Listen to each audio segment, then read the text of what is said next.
क्या आपने कभी उस भावना के बारे में सोचा है जब आप किराए का मकान छोड़कर पहली बार अपने खुद के मकान में गृह प्रवेश करते हैं? और आपने ये भी देखा होगा कि मकान और घर में फर्क होता है। जब आप अपने मकान में गृह प्रवेश करते हैं, अपने मकान का भूमि पूजन करते हैं, तो आपको जो फीलिंग आती है वो अपने घर जैसी आती है। ऐसा लगता है पहली बार आप अपने घर आए हैं, एक मकान को छोड़कर अपने घर में आए हैं। आज भारत के लोकतंत्र में भी ऐसे ही अध्याय की शुरुआत हुई है, जब भारत के प्रधानमंत्री ने देश के नए संसद भवन का भूमि पूजन किया है, जो 100% हमारा अपना होगा। ये नई इमारत 93 साल पुराने वर्तमान संसद भवन की जगह लेगी और इसका निर्माण वर्ष 2022 तक पूरा हो जाएगा, यानी 2 साल में यह बनकर तैयार हो जाएगी। लेकिन क्या आप जानते हैं कि भारत की आजादी की नींव रखने वालों में से एक शहीद भगत सिंह ने 91 वर्ष पहले वर्तमान संसद भवन में बम फेंका था। तब भारत में अंग्रेजों का शासन था और उस समय आज के संसद भवन को सेंट्रल लेजिस्लेटिव असेंबली कहा जाता था। भगत सिंह ने बम फेंकने के पीछे यह तर्क दिया था कि बहरों तक अपनी आवाज पहुंचाने के लिए कई बार धमाकों की जरूरत पड़ती है। तब भगत सिंह ने बम के साथ कुछ पर्चे भी फेंके थे और उन पर्चों में ब्रिटिश सरकार के कुछ नए कानूनों का विरोध किया गया था। जब भगत सिंह ने अपनी आवाज उठाई, उस समय सेंट्रल लेजिस्लेटिव असेंबली में मोतीलाल नेहरू से लेकर मोहम्मद अली जिन्ना तक तमाम बड़े बड़े नेता मौजूद थे। लेकिन उस समय इस भवन में मौजूद किसी भी भारतीय नेता ने भगत सिंह का साथ नहीं दिया था। यह बात आप याद रखिएगा। हालांकि उन धमाकों की गूंज ने ब्रिटिश सरकार को हैरान कर दिया था और अंग्रेजों की समझ में आ गया था कि अहिंसा को परम धर्म मानने वाले भारत के लोग जब क्रांतिकारी बनते हैं तो वो अपनी आवाज हुकूमत तक पहुंचाने के लिए किसी भी हद तक जा सकते हैं। आज जब नए संसद भवन की नींव रख दी गई है, तो सवाल उठता है कि नए संसद भवन के निर्माण के बाद पुराने संसद भवन की उस जगह को क्यों ना एक राष्ट्रीय स्मारक में बदल दिया जाए, जहां से भगत सिंह ने ये बम फेंके थे। और आज हम यही मांग लेकर आप सबके सामने आए हैं। इस मांग को आधार बनाकर देश के नए संसद भवन के शिलान्यास का हम विश्लेषण करेंगे। इसे आप नए भारत की नींव पूजन का विश्लेषण भी कह सकते हैं, नए भारत की भूमि पूजन भी कह सकते हैं। संसद को लोकतंत्र का मंदिर कहा जाता है, लेकिन भारत में लोकतंत्र के इस मंदिर की इमारत का निर्माण 93 वर्ष पहले अंग्रेजों ने किया था। तब वो इसी इमारत में बैठकर भारत को सदियों तक गुलाम बनाए रखने के मसौदे तैयार करते थे, कानून तैयार किया करते थे। 1947 में अंग्रेजों को भारत छोड़ना पड़ा, लेकिन 73 वर्षों के बाद भी भारत की सरकारें इस सांकेतिक गुलामी से देश को मुक्ति नहीं दिला पाई। लेकिन आज देश के प्रधानमंत्री नरेंद्र मोदी ने भारत के नए संसद भवन का भूमि पूजन किया है और अब उम्मीद है कि अगले 21 महीनों में देश को अपना नया संसद भवन मिल जाएगा, जो हमने खुद बनाया होगा, जिसका निर्माण हमने खुद किया है। और जब वर्ष 2022 में भारत आजादी की 75वीं सालगिरह मनाएगा, तब यह संसद भवन देश को समर्पित कर दिया जाएगा। इसी साल 5 अगस्त को अयोध्या में राम मंदिर का भूमि पूजन किया गया था। राम मंदिर उस जगह पर बनाया जा रहा है जिस जगह का अत्याचारी मुगलों ने अतिक्रमण कर लिया था। लेकिन देश में राम राज्य की स्थापना के लिए अंग्रेजों की गुलामी की यादों और संकेतों को भी मिटाना जरूरी है और आज इसकी शुरुआत हो गई है। आप इसे नए भारत का नया संसद भवन भी कह सकते हैं। नया संसद भवन त्रिभुज के आकार का होगा, जो 64,500 वर्ग मीटर इलाके में फैला होगा, जबकि पुराना संसद भवन गोलाकार है, जो 47,500 वर्ग मीटर में फैला हुआ है। नए संसद भवन में लोकसभा में 888 सदस्यों के बैठने की व्यवस्था होगी। फिलहाल भारत में लोकसभा की 543 सीटें हैं। इसी तरह नए संसद भवन की राज्यसभा में 384 सदस्य बैठ पाएंगे, जहां फिलहाल 245 सीटें ही हैं।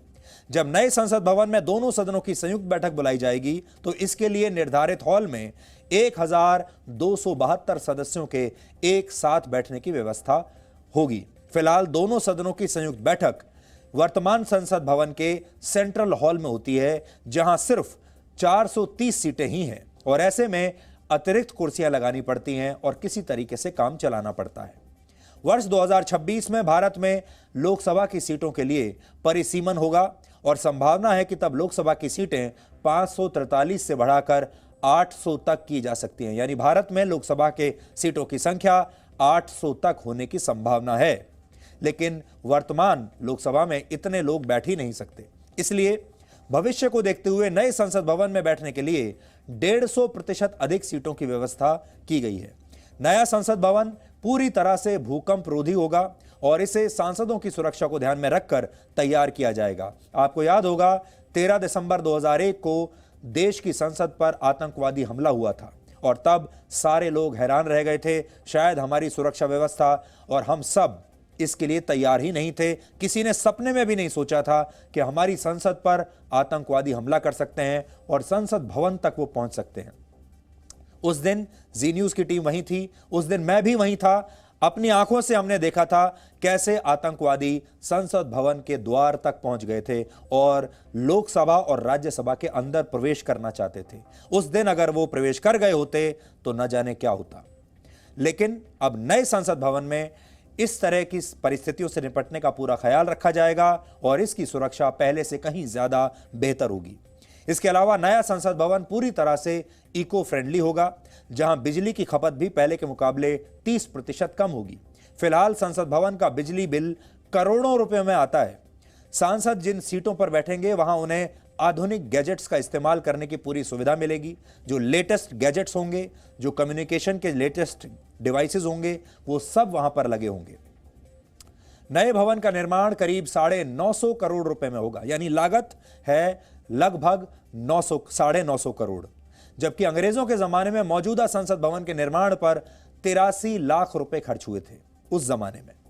लेकिन अगर आपको यह लग रहा है कि नए भारत को नया संसद भवन बहुत आसानी से मिल जाएगा, तो आप गलतफहमी में हैं, क्योंकि इसके निर्माण के खिलाफ भी बहुत सारे लोग अभी से विरोध करने लगे हैं और कई लोग सुप्रीम कोर्ट पहुंच गए हैं। ठीक वैसे ही जैसे राम मंदिर के निर्माण को लेकर लोग सुप्रीम कोर्ट पहुंच गए थे, अब लोकतंत्र के मंदिर के निर्माण को लेकर भी लोग सुप्रीम कोर्ट पहुंच गए हैं। नए संसद भवन का विरोध करने वालों का कहना है कि इसके जरिए सरकार लैंड यूज में बदलाव करेगी और इससे पर्यावरण को भी नुकसान होगा। इसी हफ्ते सुप्रीम कोर्ट ने सरकार से यह आश्वासन मांगा था कि सरकार इन याचिकाओं पर सुनवाई होने से पहले इस नए संसद भवन के निर्माण का काम शुरू नहीं करेगी।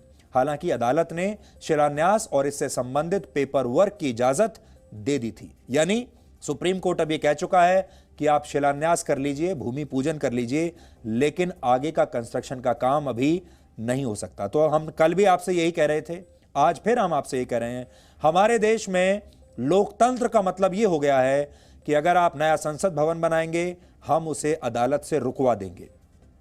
आप नया कृषि कानून बनाएंगे, हम उसे सड़कों पर बैठकर सड़कें जाम करके रुकवा देंगे। आप कोई नई सड़क बनाना चाहते हैं, उसे रुकवा देंगे। आप कोई नया डैम बनाना चाहते हैं, उसे रुकवा देंगे। आप कोई नया कानून बनाना चाहते हैं, उसे रुकवा देंगे। यानी हमारे पूरे देश में बंद की राजनीति चल रही है, शुरू करने की राजनीति नहीं। आप कुछ भी नया कीजिए, सबसे पहले विरोध होगा और उस नई परियोजना को बंद करने की मांग उठने लगेगी, नए कानून को वापस लेने की मांग उठने लगेगी। पूरी की पूरी राजनीति हमारे देश की सिर्फ विरोध प्रदर्शनों पर आधारित है और ये सारे नेता अपनी जब ताकत दिखाते हैं तो ताकत आपको ये कहकर दिखाते हैं कि वो क्या क्या चीजें रुकवा सकते हैं। और यकीन मानिए, आपके सामने जब नेता आएंगे तो वो ये कहेंगे कि हम संसद भवन की नई बिल्डिंग का निर्माण रुकवा सकते हैं, हम नए कृषि कानूनों को रोक सकते हैं, हम नए नागरिकता कानून को रुकवा देंगे, हम नई सड़क को रुकवा देंगे, हम नए किसी और विकास की परियोजना को रुकवा देंगे, हम व्यवस्था को बदलने नहीं देंगे। लेकिन क्या आप अपने देश में आपने कोई ऐसा नेता भी देखा है जो ये कहे कि हम रुकवाएंगे नहीं, बल्कि हम आपको कुछ नया करके दिखा देंगे, हम आपको कुछ नया बनाकर दिखा देंगे, हम आपके लिए विकास करके आपको आगे बढ़ा देंगे? ऐसे नेता हमारे देश में कितने हैं, इस पर सोचिएगा। हर नेता सिर्फ ये कहता है कि वो रोक देगा, शुरू नहीं करेगा।